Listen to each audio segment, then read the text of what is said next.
Ladies and gentlemen, welcome to another episode of the Scoreboard Keepers. I am your ref. We'll see you right back in 30 seconds. Ladies and gentlemen, I'd like to welcome you to the Scoreboard Keepers. You're around here, we don't keep receipts, we keep the score. So if you want to get on the board, make your point. If it makes sense, we'll add it to the board. If it don't, we won't.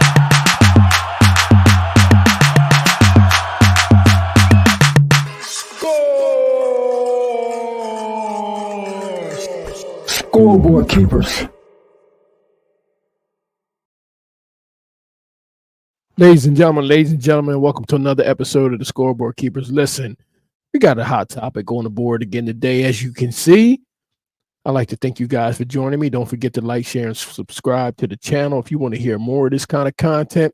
Listen, today's message, we're going to get this clock rolling. It's not going to take us no longer than 10 minutes, people. Let's get it rolling. Listen, let's put some points up on the board. Pittsburgh Steelers fans, let me clue you guys into something. Russell Wilson was always the starter. Always. He's always been the starter. That's why he was initially brung there. All these media outlets and podcasts been like chasing their tails. Who's going to be the starter?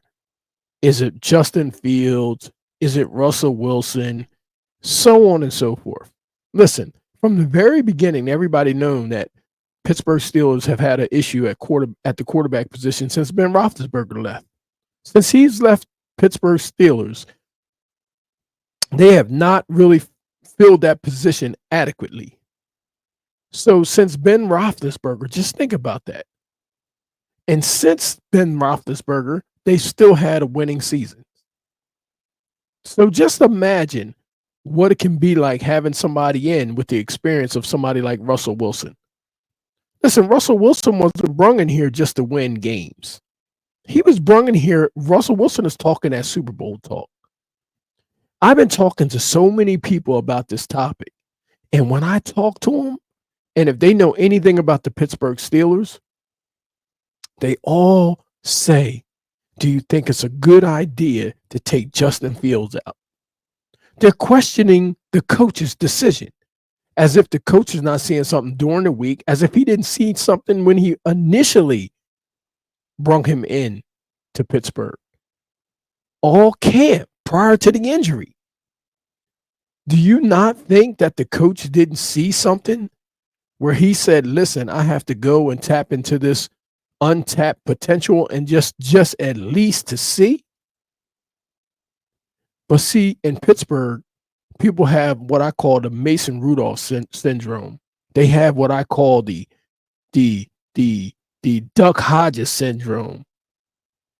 They have the Kenny Pickett ailment. See, they've been so used to mediocre quarterbacks that they start getting into that want to cheer on Rudy position. And it shouldn't be like that. Listen, Russell Wilson last year threw 26 touchdowns, and only 8 interceptions. If you can get a piece of that, if you can get a small smidget of that, you're doing a hell of a lot better than you've been doing the last 5 years and change. So for you to question somebody that has a Super Bowl on their resume is insane. Anybody that's around me or that's talking about Justin Fields and so on and so forth, I just totally ignore it, basically. I just totally ignore it. I give them the facts and then I totally ignore it. Listen, Justin Fields was put in a bad situation in Chicago. Justin Fields was put in a bad situation in Chicago. And he was put in a situation where he was just thrown into the fire and he never really had a chance to learn behind somebody like Russell Wilson, which is why he knew Russell Wilson prior to him coming to Pittsburgh, because he used to call Russell Wilson to get any kind of pointers that he could possibly get to better his game. He was doing that for a reason.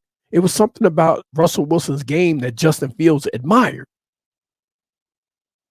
But listen, Make no mistake about it.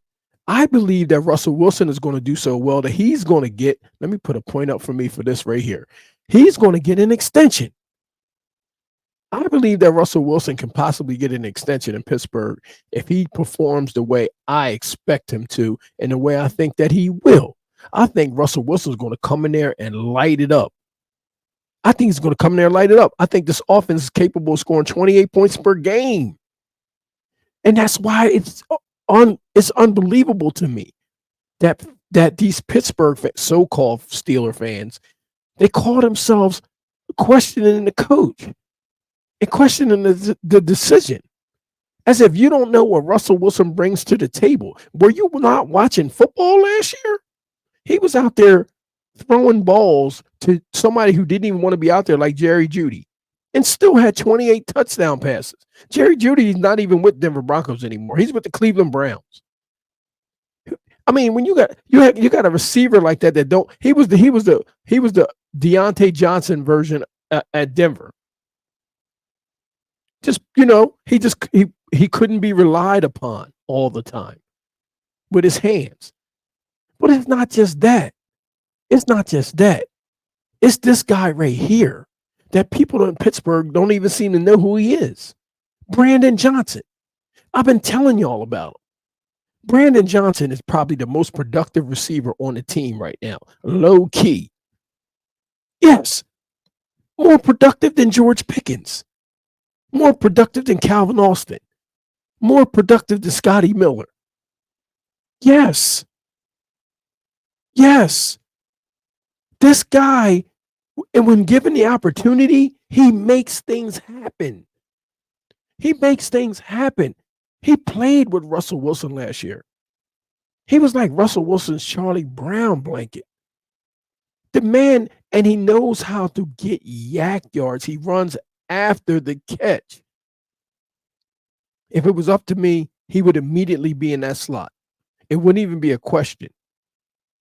It wouldn't even be a question. He would be out on this field. And I know Russell Wilson, and guess what? I know Russell Wilson is calling on this guy because of the familiarity. But it just blows my mind that these so-called Steeler fans that they call themselves don't understand what Russell Wilson can bring to this offense and the command that he can bring to this offense. Russell Wilson knows how to read a defense. Justin Fields is going to learn that. Justin Fields right now can win games, but Russell wins Super Bowls. If he sits back and learns from Russell Wilson, Justin Fields is your future. But right now, if you want to get somebody in there right now that can go out there and duel with somebody like Aaron Rodgers, Russell Wilson is your guy. And that can throw to somebody like this guy right here, Brandon Johnson. Listen, I'm all for them going out and making another splash play at getting a receiver. But you guess what? They have some talent there that hasn't even really been on the field yet, that Russell was very familiar with. I believe Pat Freiermuth is going to explode. If you know anything about Russell Wilson, he starts from the tight end and out. It was nice having DK Metcalf, but he stayed going to his tight end. So Pat Freiermuth better be ready to go, which I'm sure he is. And when you see things like that, everything else opens up. Najee is going to benefit from this. Jaylen Warren's going to benefit from this. The defense is going to benefit from this, because you got a guy on the field now that's going to tell his receivers where they're supposed to be. He's going to audible the line. The playbook's wide open now. You have a defense that won't be on the field as much because you got a guy that knows how to get first downs and keep the chains moving. Can you imagine that with a defense like the Pittsburgh Steelers have? Giving your defense a rest and not your defense versus their offense? The people in Pittsburgh are like, they're really blowing my mind right now with the things that I'm hearing. And then they all try to put all this pressure on top of the coach, as if the coach has not seen things in practice that would validate him making his decision. It's the depth chart never changed. The depth chart, that's another point for me. The depth chart never changed. He never changed the depth chart so he didn't have to give you any reason or any excuse why he was making that decision. He was always waiting on Russell to get healthy. It was the promise that was made. And he was brung in there. And it was nice when Justin became available. But he already knew what he was getting from Chicago. He knew that there were things that Justin needed to work on. And he probably thought it would be a great opportunity for him to work on it right here in Pittsburgh behind Russell Wilson and learn from one of the best to have ever done it. And guess what? Technically, Russell Wilson should have 2 Super Bowls if it wasn't for a horrible call by Pete Carroll. So I mean, you don't just have some Johnny come lately running around there with the ball right now. You're talking about a quick twitch, a quick hit, quick release. He knows where he wants to go. He knows the offense back and forth. He's running up and down the sidelines even while he was injured, licking his fingers and with the headsets on. He's mentally in the game. That's the kind of player you want to have. So I think the Pittsburgh Steelers, man, need to get it together. Get ready for this guy right here. I'm making it a call right now that Brandon Johnson is going to score a touchdown against the New York Jets from Russell Wilson, and everybody's going to fall in love with him. And it's going to be nice if they can make another splash and get Mike Williams or whoever else is out there. Ladies and gentlemen, that's our 10 minutes. Don't forget to like, share, and subscribe to the channel. And I will see you guys on the next episode of Scoreboard Keepers. Score. See you soon.